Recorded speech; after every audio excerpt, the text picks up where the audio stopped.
Ameni lenkosi nelonyana nelomoya ingcwele. Baba wethu onamandla, siyabonga Nkosi ngalenkonzo usiphe yona ngelithuba kumkani. Sebenza ngayo ke Thixo wethu onamandla ukuthi izwi lakho Nkosi xa lizawa lifikelele ezinhliziyweni Nkosi ezithambileyo. Thixo wethu onamandla khona ukuze xa ityalwa imbewu moya ingcwele izimile Thixo wethu onamandla onke. Siyabonga ke mzali, sebenza ngalo ke ngegama lenkosi yethu uYesu Kristu, amen. Yes, mandibulele ke pha ekhaya ngegama elihle lika Yesu Kristu. Anzukwenza kade ndizawuthi gqabagqaba nje i-message endiza nayo namhlanje, i-short and powerful, imfitshane kodwa inamandla. Glory to Jesus. Eyona nto ke ndifuna ukuyithetha pha ekhaya, ndifuna kuqala ubulisa umama, ndibulisa utata, ndibulise na wonke umuntu ngegama elihle lika Yesu Kristu. Glory to Jesus. Ngicela ningixolele kakhulu khange ndibonakala ixesha elide kwikhasi lam lokuqala, ikhasi elibhaliweyo ivangeli lokuqala, khange ndibonakale kakhulu. Glory to Jesus. Bendibhizi ke ndimatasatasa. Ndiyaqonda uba uyawuva umohluko namhlanje phaa kwi-audio okanye indlela endivakala ngayo okanye ihlobo ecace ngayo into endiyithethayo. Glory to Jesus. Kusetyenzwe kanzima kakhulu. Glory to Jesus. Masimbonge kakhulu uThixo. Mandibonge kakhulu ngoba i-technicians evangeli lokuqala zizamile ukufumana esona sixhobo esizawukwenza into yokuba ngaba sivakale ngokucacileyo phaa ekhaya. Glory to Jesus. Ndiyacela ke abantu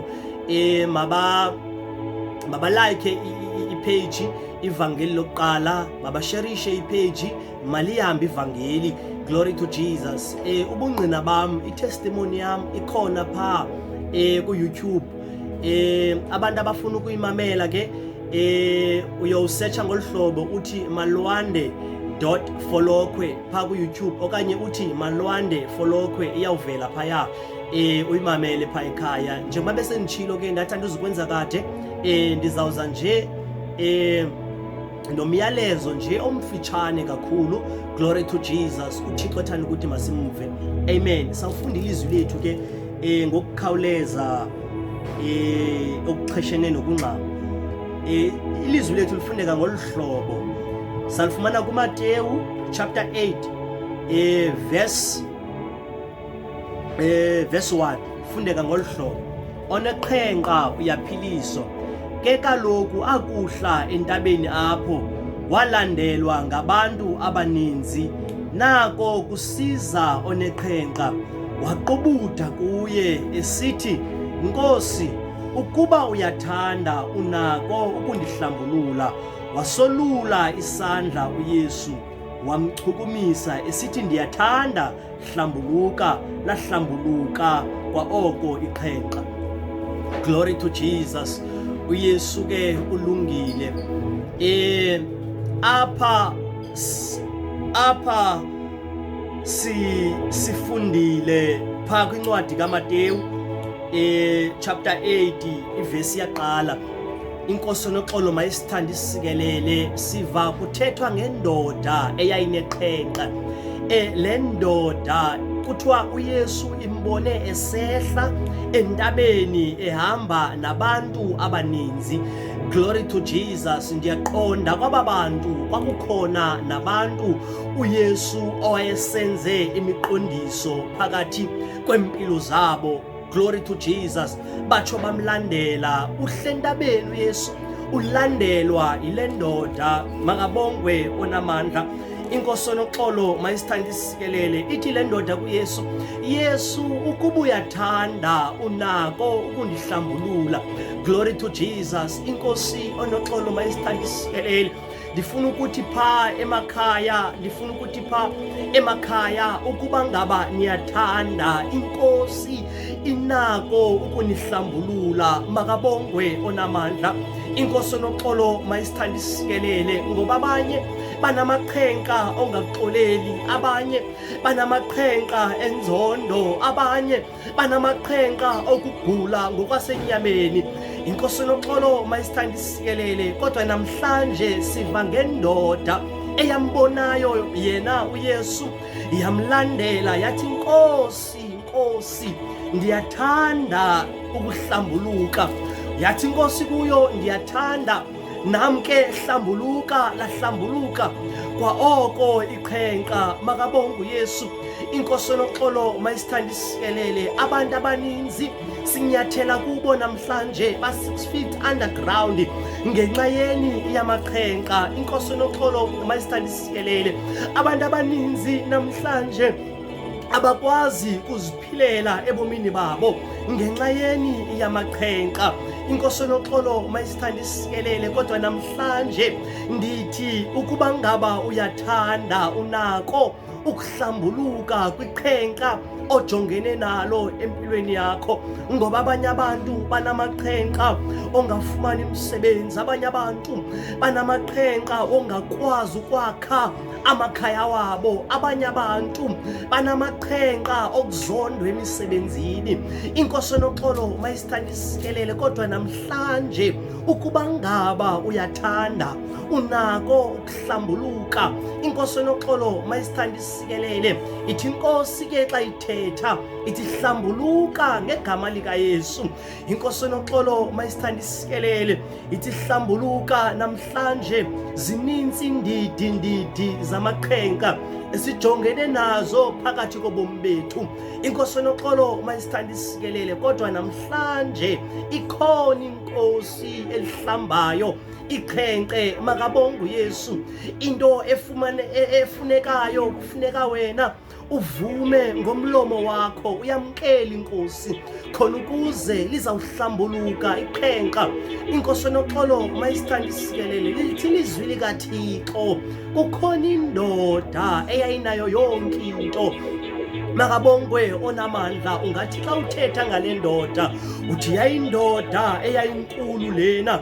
Inkosi noxolo mayisithanda isikelele, lithi ilizwi likaThixo, le ndoda igama layo yayinguNahamani. Makabongwe onamandla. Lithi ilizwi likaThixo, le ndoda yayongamela umkhosi wakaSirayeli. Makabongwe onamandla. Kuthiwa yayirhunuleli lena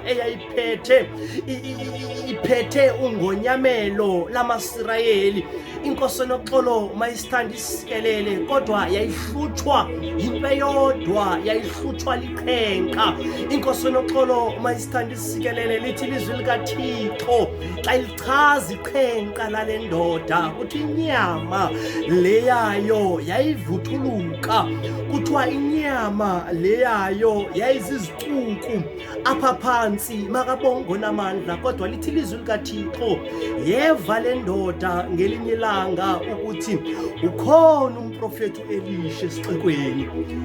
Yeva ukuthi ukhona umprofethi uElisha usesixekweni.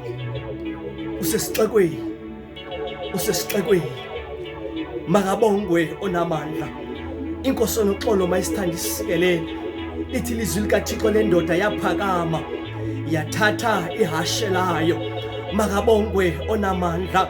Yayongena esixekweni. Abanye abantu bengaphili nje kumaqhenqa wabo kungenxa yenye into yokuba ngaba abafuna ukushukuma kwindawo abahleli kuyo, bahambe bayokhangela umprofethi uElisha. Makabongwe onamandla.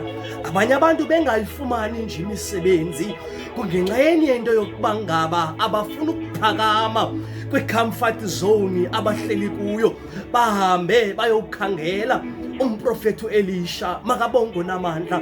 Inkosi noxolo mayisithanda isikelele, abantu abaninzi basokoliswa ngamaqhenqa. kwimpilo zabo kodwa baphakami. Kodwa namhlanje ndifuna ukuthi namhlanje kuwe phakama uxelisa indoda ekwakuthiwa nguNahamani, phakamela impilo yakho.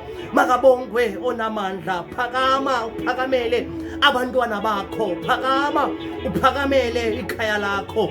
Likhona ihashe onothi xa unoliqabela likukhombise, onothi xa unoliqabela likuse apho khona umprofeti Elisha akhona. Usekhona umprofeti Elisha. Andithethi ngabaprofeti abangabantu, kodwa ndithetha ngomprofeti onguYesu, ngoba umnye umprofeti endimaziyo mna nguYesu. Makabongwe onamandla. Inkosi noxolo mayisithanda isikelele. Usekhona ke lo mprofeti, usekhona ke lo mprofeti. Makabongwe uYesu. Inkosi noxolo mayinithanda inisikelele ekhaya. Into edingekayo kudingeka wena uphakame ukhangele uYesu. Makabongwe onamandla. Lithi ilizwi likaThixo ithe le ndoda yophakama yangena esixekweni ngelo langa. Makabongwe ke onamandla. Yafika yahlangana naye umprofeti Elisha.